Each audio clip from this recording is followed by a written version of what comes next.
একটি সবুজে ভরা গ্রামের পাশে ছিল এক ঘন জঙ্গল। সেই জঙ্গলের মাঝখানে দাঁড়িয়েছিল এক বিশাল পুরনো গাছ। গ্রামের মানুষ বলতো ওই গাছটি খুব রহস্যময়, কেউ সহজে তার কাছে যেত না। একদিন গ্রামের এক দুষ্টু কিন্তু সাহসী ছেলে কাঠ কাটতে জঙ্গলে ঢুকল। সে ভাবল কিছু কাঠ কেটে নিয়ে গেলে বাড়িতে কাজে লাগবে।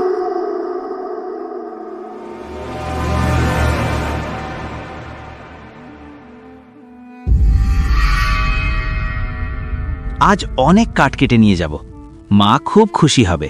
ছেলেটি যখন গাছ কাটতে শুরু করলো তখন হঠাৎ ঝোপের আড়াল থেকে এক ভয়ঙ্কর সিংহ বেরিয়ে এলো। সিংহটি ছিল খুব ক্ষুধার্ত।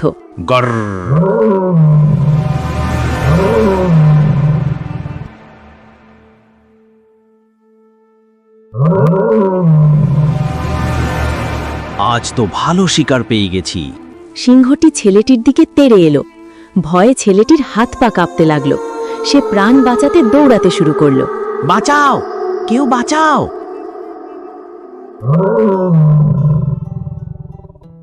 দৌড়াতে দৌড়াতে সে এসে পৌঁছল সেই রহস্যময় বড় গাছটার নিচে, আর সিংহটিও ঠিক পিছনেই এসে গেল। ঠিক তখনই গাছের ওপরে বসে থাকা এক বৃদ্ধ সাধু সব কিছু দেখছিলেন। তিনি বহু বছর ধরে ওই গাছেই ধ্যান করতেন। ওহে সিংহ, থামো, এই ছেলেটিকে আঘাত করো না। সাধুর কণ্ঠে ছিল অদ্ভুত শক্তি। সিংহটি হঠাৎ থেমে গেল। সে উপরের দিকে তাকালো। হে সাধু, আমি তো ক্ষুধার্ত, আমি কি করব?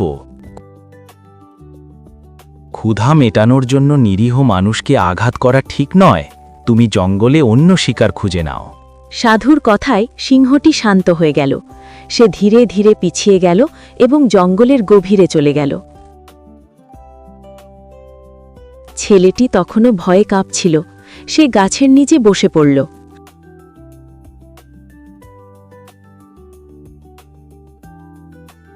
সাধু বাবা, আপনি না থাকলে আজ আমি বাঁচতাম না। বাছা, কখনো অযথা গাছ কেটে প্রকৃতির ক্ষতি করো না। এই গাছে আজ তোমার জীবন বাঁচিয়েছে। ছেলেটি তার ভুল বুঝতে পারল। সে প্রতিজ্ঞা করল আর কখনো গাছ কাটবে না এবং প্রকৃতিকে রক্ষা করবে। সেই দিন থেকে ছেলেটি বদলে গেল। সে গাছ লাগাতে শুরু করল এবং সবার মধ্যে প্রকৃতি রক্ষার বার্তা ছড়িয়ে দিল। শিক্ষা: প্রকৃতিকে রক্ষা করলে প্রকৃতিও একদিন আমাদের রক্ষা করে।